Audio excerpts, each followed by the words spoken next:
आप देख रहे हैं सिटीजन वाइज, जहां हर खबर आपकी आवाज बनती है। जी हां, मैं हूं शब और आज हम आपके लिए लाए हैं सबसे ताजा, सबसे सच्ची और सबसे महत्वपूर्ण खबरें सीधे आपके शहर और देश से। तो बने रहिए हमारे साथ, क्योंकि यहाँ हर खबर है आपकी समझ के लिए और हर सवाल का जवाब है साफ। भारत में किस सरकार के एक बड़े फैसले ने चीनी का कारोबार से लेकर आम लोगों तक सभी की चिंता बढ़ा दी है।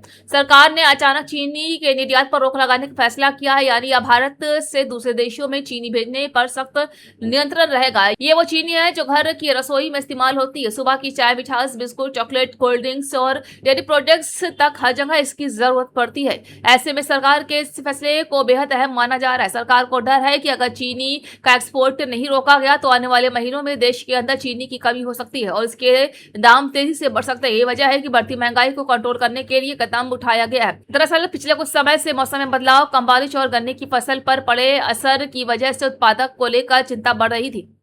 वहीं दूसरी तरफ अंतर्राष्ट्रीय बाजार में चीनी की मांग लगातार बढ़ रही है। कई देश भारत से बड़ी मात्रा में चीनी खरीदना चाहते हैं, लेकिन अगर ज्यादा एक्सपोर्ट होता तो घरेलू बाजार में सप्लाई कम हो सकती है। इसी खतरे को देखते हुए केंद्र सरकार ने पहले ही देश की जरूरत को प्राथमिकता देने का फैसला किया। सरकार ने साफ मना कर दिया है कि आम जनता को सस्ती दरों पर चीनी मिलती रहे। सरकार का साफ मानना है कि आम जनता को सस्ती दरों पर चीनी मिलती रहे, इसके लिए अभी एक्सपोर्ट कंट्रोल करना जरूरी है। विशेषज्ञों का भी कहना है कि अगर चीनी के दाम बढ़ते हैं तो उसका असर सिर्फ मिठाई तक सीमित नहीं रहेगा। Cold drinks, ice cream, bakery items, chocolate product, food और डेयरी सेक्टर में भी कीमतें बढ़ सकती हैं, यानी आम आदमी की रोजमर्रा की जिंदगी पर इसका सीधा असर पड़ेगा। यही कारण है कि सरकार पहले से ही सतर्क दिखाई